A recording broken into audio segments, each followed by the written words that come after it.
পৃথিবীটাকে নতুন করে দেখতে হবে না, দেখতে হবে পৃথিবীর যে সমস্ত মানুষগুলো আছে তাদেরকে নতুন করে চিনতে হবে।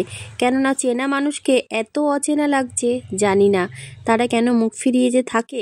তাদের দরকার পড়লে তারা ঠিক ডাকে, কিন্তু তোমার যখন দরকার তুমি কি কাউকে পাবে তখন?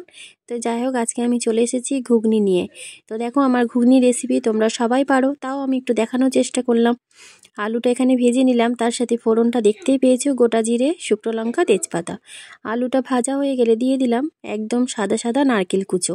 এই নারকেল কুচো কিন্তু খুব ভালো লাগে খেতে, যে কোনো কিছুতে, চিড়ের পোলাও বলো কিংবা ঘুগনি বলো, মটর ডাল বলো বা ছোলার ডাল বলো, সব কিছুতেই ভালো লাগে।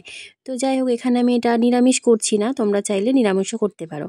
তো এখানে লবণ হলুদ দিয়ে দিলাম, আর দিয়ে দিলাম অনেকগুলো পেঁয়াজ কুচি। আমার বরের আবার একটু খাওয়া নিয়ে খুব নকশা আছে, বলবে এটা ভালো হয়নি, ওটা ভালো হয়নি, একটু পরিপাটি করে খেতে চায়।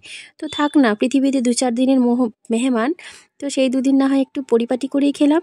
কে কী বললো, কে কী ভাবলো, থোড়িরা তাতে কিছু যাবে আসবে।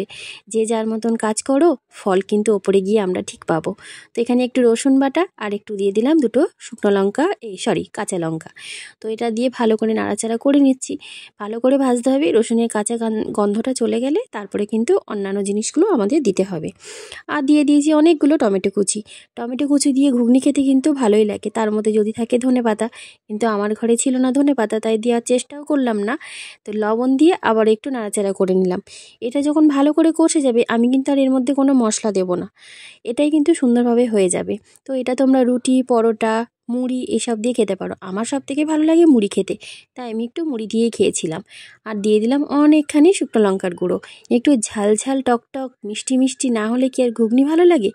এর মধ্যে তোমরা ভাজা মশলাও দিতে পারতে, গোটা জিরে, গোটা ধনে, শুকনো লঙ্কা, তেজপাতা ভালো করে ভেজে নিতে, দিয়ে গুঁড়ো করে দিতে পারতে, কিন্তু আমি আর ভাজা মশলাটা দিইনি। কেন বলো তো?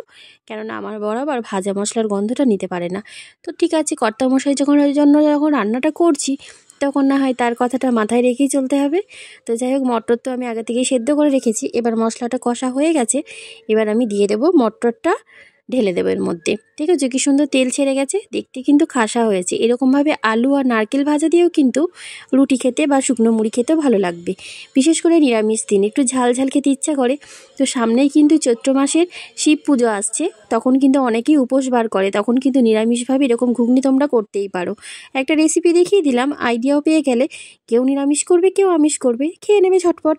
তো আমার ঘুগনিটা এখানে রেডি। 1 খাবলা চিনিও দিয়ে দিয়েছি, নাহলে কিন্তু স্বাদ আসবে না বাপু। যত যাই বলো, একটু মিষ্টি মিষ্টি না হলে কি আর জমে?